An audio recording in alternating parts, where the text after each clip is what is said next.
Մալացիա Սեբաստիայի սիրելի բնակիչներ, սիրելի հայրենակիցներ, ես ծնվել, մեծացել և ապրում եմ հենց այս շրջանում։ Ես գիտեմ այս շրջանի ամենագողտրիկ եկեղեցու տեղը։ Ես գիտեմ մեր այս շուկայում ամենահամեղ մթերքներ վաճառողներին։ Ու ես նույն ձևով գիտեմ նաև մեր խնդիրները, աղքատությունից, զբաղվածությունից, բնակարանային ֆոնդից, որոնք որ բոլորը վստահ եղեք տեղ են գտել ուժեղ Հայաստանի ծրագրում։ Սակայն այսօր այստեղ անտարբերության չմատնված հայրիս հավաքել է մեկ այլ բան, այն վտանգը, այն իրական վտանգը, որ կախված է մեր հայկական պետականության վրա, քանի որ ամեն օր ուրանում է հայկականը, քանի որ ամեն օր դավաճանվում է մեր ազգայինը։ Սիրելի հայրենակիցներ, մենք արդեն գիտենք, պատահական չէ, որ այսօրվա իշխանության օրոք ամեն օր դեգրադացվող ժողովրդավարության պայմաններում ամենահարմար հայը դա լուռ հայն է։ Այն հայը, ով կարծիք չունի կամ ունի իշխանությանը հակառակ կարծիք, բայց չի արտահայտում դա, նա պետք է լռի, այլապես իրեն կլռեցնեն, այլապես իր բերանը կփակեն, ինչպես փակել են այն զինվորի, այն ողջակեզ եղած զինվորի պապիկի բերանը և տարել, այլապես իրենց բերանը կփակեն, ինչպես արել են այն հավատավորի հետ, ով եկեղեցում ընդվզել է, պարզապես քաղաքական քմահաճույքի համար մեր եկեղեցու կանոնակարգի խախտմանը։ Եվ հավատացեք, եթե այսպես շարունակվի, ձեզ լռեցնելու հերթը նույնպես կգա։ Սակայն կա մի օր, հունիսի 7-ը, որ ձեր ձայնը երբեք չեն կարող լռեցնել։ Հենց այդ օրը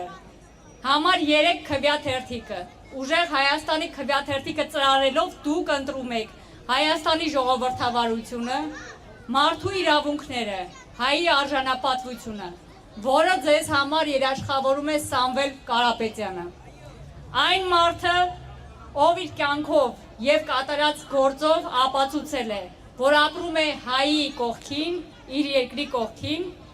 և որ ամենակարևորն է, տալիս է հույս, հնարավորություն և ուժ։ Սիրելի հայրենակիցներ, ամենացավալին սակայն այն չէ, որ հարմար հայը լուռ հայն է։ Այսօր պարզվեց, որ փաստորեն ոչ միայն լուռ հայն է ամենահարմար հայը, այլ մեռած հայն է։ Եվ մենք այսօր պետք է բացատրագիր դեռ ներկայացնենք, թե ինչու ենք ողջ։ Սիրելի հայրենակիցներ, այդ բացատրագիրը նույնպես հունիսի 7-ին համար 3 քվյաթերթիկով մենք կներկայացնենք, թե ինչու է հայը ողջ, թե ինչու ենք այսօր մենք այստեղ և ինչու դեռ դարեր շարունակ կլինենք։ Եվ այն նախարարը, ով որ պահանջել է այդ բացատրագիրը, դեռ ինքը բացատրագիր ունի ներկայացնելու, թե ինչու են օկուպացված ադրբեջանցիների կողմից այսօր Հայաստանի տարածքները, ինչու 9 ամիս շարունակ արցախցիները, մեր հայրենակիցները մնացին բլոկադայի մեջ, երբ Հայաստանի Հանրապետությունն էր նրանց անվտանգության երաշխավորը, և ինչու են գերեվարված այսօր մեր հայրենիները։ Այդ բացատրագիրը դուք դեռ պետք է ներկայացնեք։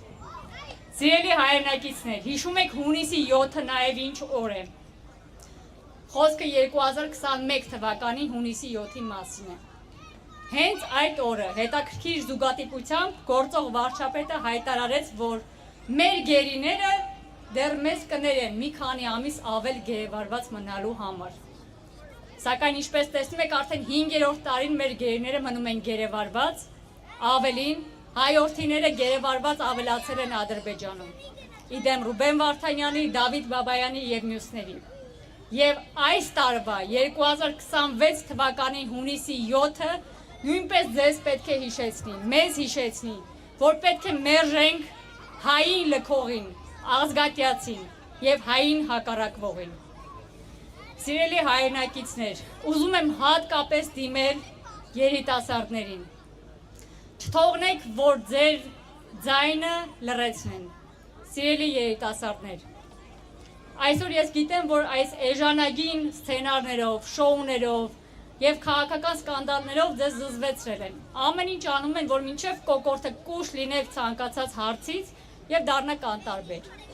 2021 թվականից սկսած շուրջ 170,000 երիտասարդ ստացել է առաջին անգամ համապետական ընտրություններին մասնակցելու իրավունք։ Սիրելի երիտասարդներ, դա ձեր ուժն է։ Չանտեսեք եւ չթերագնահատեք ձեր ընտրելու իրավունքը։ Եվ հիշելով այն 5,000 գրեթե հասակակից ձեր հայրենակիցներին,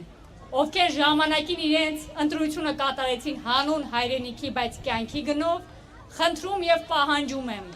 հունիսի 7-ին կգնաք եւ կիրացնեք ձեր ընտրելու իրավունքը։